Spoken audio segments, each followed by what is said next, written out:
Lyon demain, le quart d'heure lyonnais, toute l'actualité chaque matin. Parce que Lyon demain se dessine aujourd'hui, voici l'essentiel de l'actualité en ce jeudi. Nous sommes le 7 avril. Anissa Keder, la députée sortante La République en marche de la 7e circonscription, annonce qu'elle sera candidate à sa réélection pour les élections législatives de 2022. Après une action de blocage de l'entrée de la raffinerie de Feyzin le 21 mars, les transporteurs et les agriculteurs ont été reçus hier par le préfet. Les professionnels du dépannage remorquage menacent de ne pas intervenir sur les routes et autoroutes pour le compte des sociétés d'assistance. Une action est prévue ce jeudi avec plusieurs dizaines de professionnels du dépannage remorquage. C'est aujourd'hui la journée mondiale de la santé. À cette occasion, l'association pour la sauvegarde de l'hôpital Henri Gabriel manifeste à nouveau. Le salon de l'auto est de retour à Eurexpo, avec un espace créé pour accueillir les innovations dans le champ de la mobilité urbaine, mais aussi les nouvelles motorisations et les infrastructures de recharge. Accompagner les professionnels lyonnais dans l'électrification de leur flotte, c'est ce que propose justement la start-up Bump. Nous recevrons dans cette édition le fondateur de Bump, François Oudot. Et puis le quart de finale aller de la Ligue Europa à West Ham pour l'Olympique lyonnais ce soir. Lyon demain, le quart d'heure lyonnais, toute l'actualité chaque matin. Gérald de Bouchon. Bonjour à tous. Bienvenue dans ce quart d'heure lyonnais. Anissa Keder, la députée sortante La République en marche de la 7e circonscription du Rhône, annonce qu'elle sera bien candidate à sa réélection pour les législatives de 2022. Alexandre Vincendet, le maire LR d'Orieux-la-Pape, déclarait lui en début de semaine vouloir attendre l'issue du premier tour des présidentielles pour déclarer officiellement sa candidature aux législatives. Vincendet pourrait être tenté par un ralliement à La République en marche. Je ne crains pas les ambitions de pacotille de certains à changer de bord dès que la crèmerie est au bord de la faillite, a commenté Anissa Keder.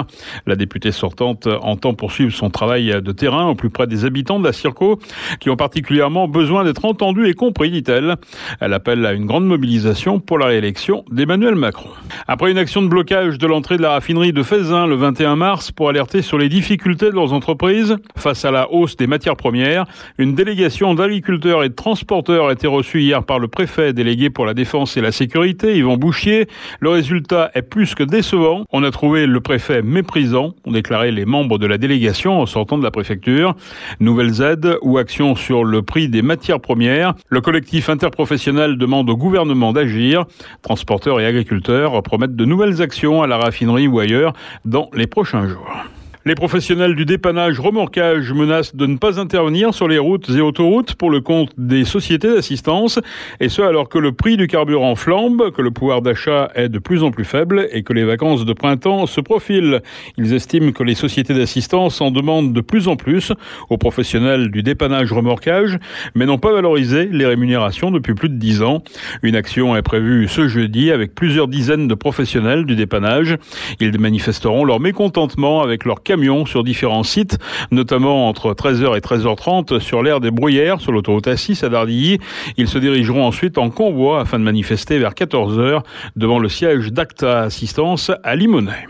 L'association pour la sauvegarde de l'hôpital Henri Gabriel demande que la rénovation de cet hôpital soit entreprise tout en préservant le parc.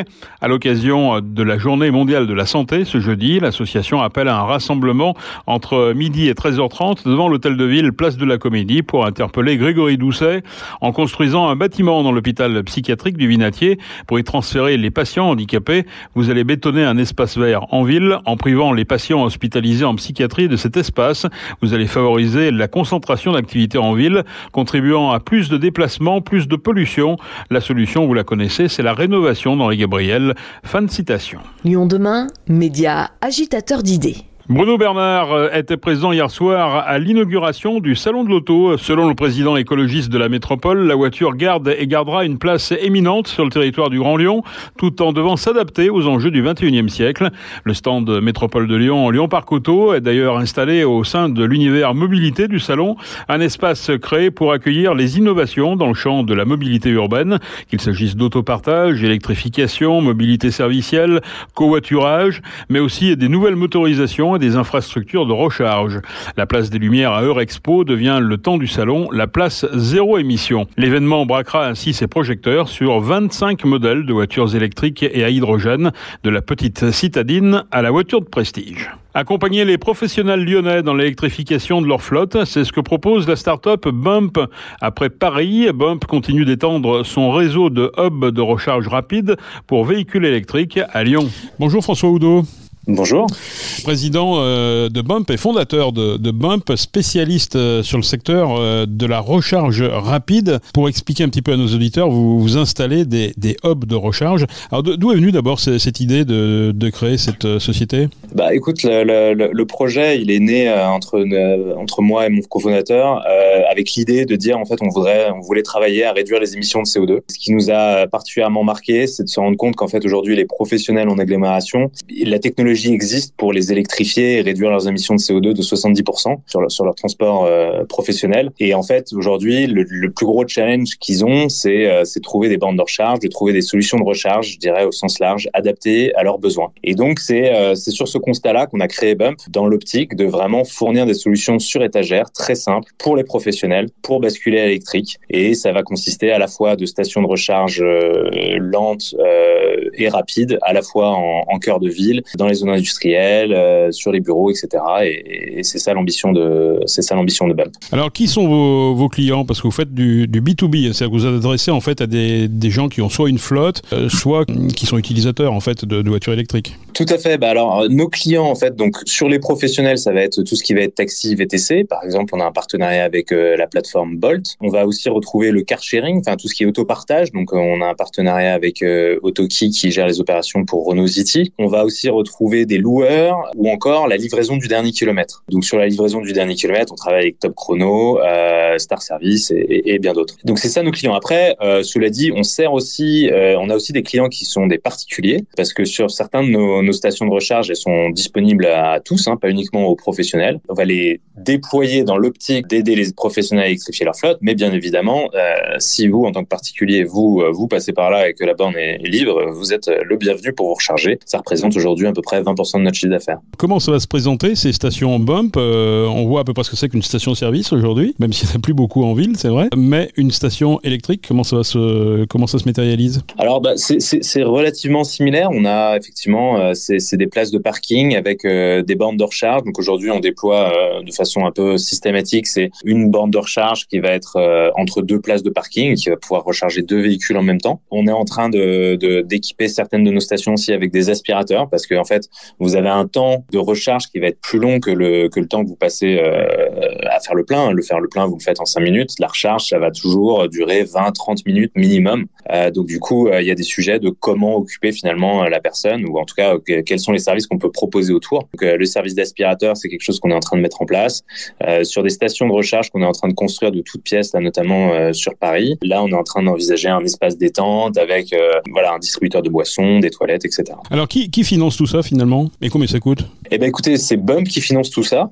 C'est nous-mêmes. On finance toute l'infrastructure. On se rémunère sur le kilowattheure qu'on vend finalement à nos clients. Et puis derrière, on a des contrats longue durée qui vont aller entre 5 et 15 ans d'exploitation du foncier pour faire très, très simple. Donc voilà comment ça se passe, quoi. Notre modèle financier, c'est le suivant. Plus on recharge rapidement et plus ça va coûter cher, je suppose. Exactement.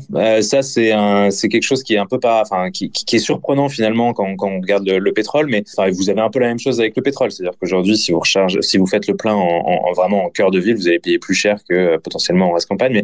Mais essentiellement, en fait, ce qui se passe dans la recharge, c'est que plus vous rechargez vite, plus il faut des infrastructures qui sont compliquées et coûteuses, et du coup qu'il faut rentabiliser. Et donc rentabiliser ces infrastructures, ça implique que le prix au kilowattheure est plus élevé. C'est ça vraiment la différence fondamentale sur l'électrique.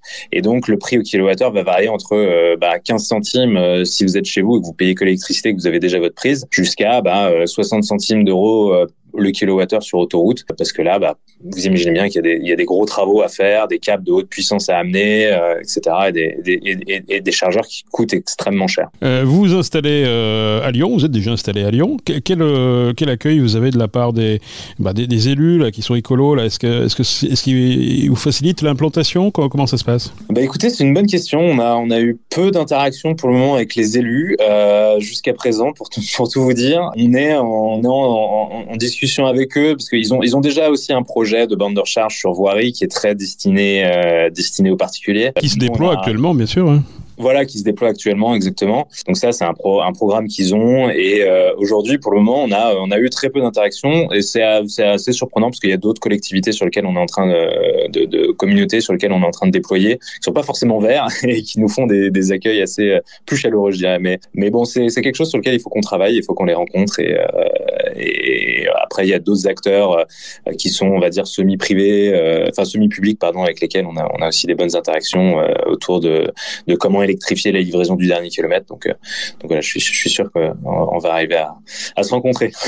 À Lyon, vous êtes installé où actuellement et quels sont vos projets? Alors aujourd'hui, on a une station de recharge rapide sur le quartier Berge-du-Rhône, sur lequel on peut recharger 8 véhicules en même temps. Et puis on est déjà en train d'en construire une deuxième sur laquelle on va pouvoir recharger 8 véhicules en même temps à côté de la Part-Dieu. Et puis on va en construire deux autres, une un peu plus au nord de la Part-Dieu et puis une autre autour de Confluence.